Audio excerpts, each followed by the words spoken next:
ધોમધખતા તાપમાં મતદાનને લઈને પરેશ ધાનાણીએ આપી છે પોતાની પ્રતિક્રિયા। હાલમાં ઉનાળાનો આકરો તાપ ચાલી રહ્યો છે, ત્યારે ધોમધખતા તાપમાં લોકશાહીને બચાવવા માટે ગામે ગામથી લોકો આગળ વધી રહ્યા છે। મતનું મૂલ્ય ઘસાઈ ન જાય એ માટે લોકો ઉત્સાહથી આગળ વધી રહ્યા હોવાનું કહ્યું ધાનાણીએ। ગામે ગામ લોકો ઉત્સાહભેર આગળ વધી રહ્યા છે। ધોમધખતા તાપમાં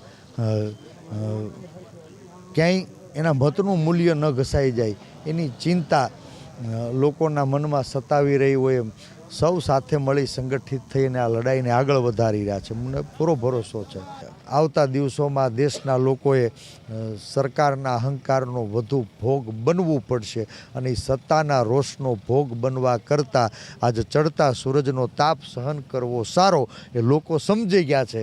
અને માટે 7મી તારીખે હું માનું છું કે સવારે 7 વાગે વહેલા ઉઠી અને મતદાન મથકે લાંબી કતારો આખા ગુજરાતમાં દેખાશે।